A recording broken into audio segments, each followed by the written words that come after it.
Well, if you've been watching the previous podcast, you'll notice that I've used the same region. This is the third time in a row, and there's a reason for that. So the region is this parabola going from 0 to 2 on the x-axis. And when you're finding volume by rotating, there's three methods: the disk, washer, and shell. Which method is this? So with these three podcasts, I'm trying to show, even if you take the same region, if you rotate it about different lines, then you have to use different methods. This one is rotated about y equals 1. So over here, so far, I don't have any y information. So if you take the middle of this parabola when x equals 1, then we could find this point, and that'll tell us y. So if you substitute a 1, this will be 2 minus 1 is 1. So that's actually the line that we're rotating about. So just draw that line and then rotate it. Now for this parabola, this area, I could shade the whole thing, or to represent that area, I could use one rectangle called the representative rectangle. It represents the whole area. And notice that between the rectangle and the line that we're rotating, there's this gap. And that is the washer method. And the general formula for the washer method is you integrate pi, and then it's going to be the big radius squared minus the small radius squared. So the big radius. For the big radius, you need to go from the axis of rotation all the way to the far end of the rectangle, the bottom of the rectangle. And this is going to be a length of 1. So the big radius is going to equal just a 1. Then for the small radius, so it goes from the axis of rotation to the top of the rectangle. So it's that little gap right there. And that gap comes from taking the biggest number, which is going to be 1, the top number is 1, minus the bottom one, which is the parabola itself. So the little radius is going to be 1 minus the parabola.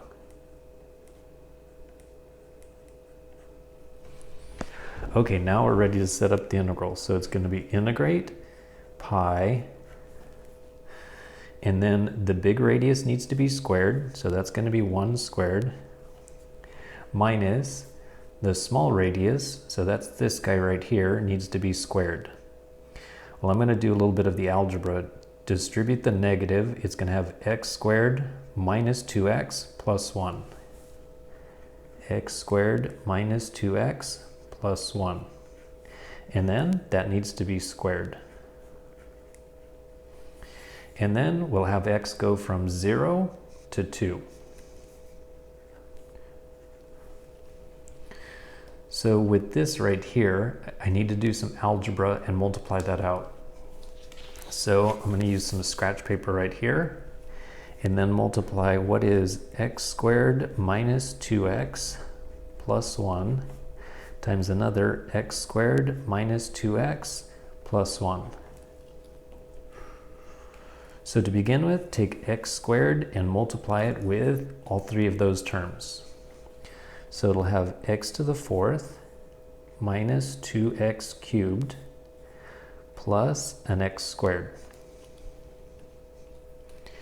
Now take this negative 2 and distribute it. So there would be negative 2x cubed, and I'm just going to line that up right here so that I can combine like terms later. And then negative 2 times negative 2 will be positive 4x squared, and then negative 2x. And last, take the 1 and distribute it. So that's going to be a positive x squared, a minus 2x, and a positive 1. And then combine like terms. So it'll have x to the 4th minus 4x cubed plus 6x squared minus 4x plus 1. Don't you just love algebra? Me too. So now I need to transfer that to right here. So it's still going to say 1 squared minus. So when I transfer it, I'm going to go ahead and distribute this minus sign, changing all of these signs. So it's going to be the integral from 0 to 2, and then there's 1 squared minus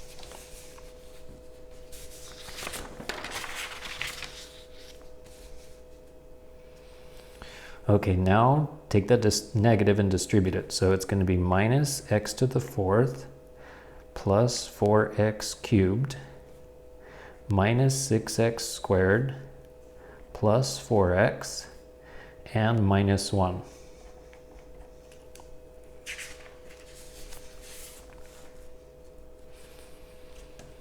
And then this positive 1 and this negative 1 will cancel.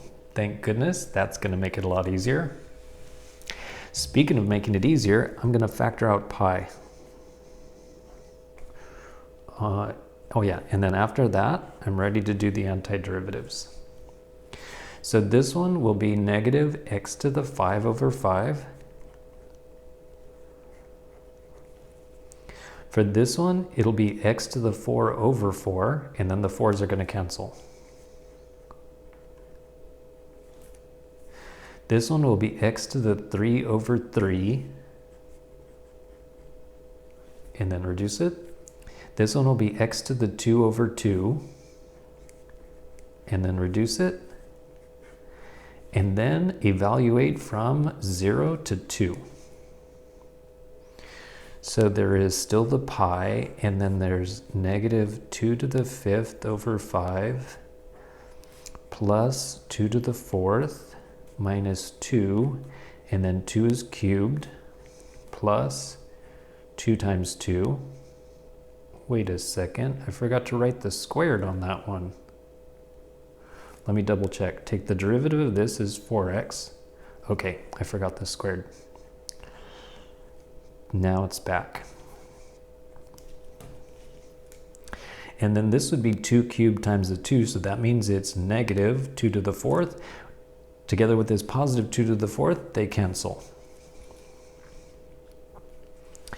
And then how much is 2 to the 5th? So 2, 2, 2, 2, 2. My calculator is having its batteries charged, so I have to do this myself. That's going to be 4, 8, 16, 32. So this is negative 32 over 5. And this will be 4 times 2 is 8. And then I need a common denominator. So multiply the bottom by 8, multiply the top by 8. And that's 40 minus 32. So that's 8/5. And then the pi, I'll just put it on that side. And there we go.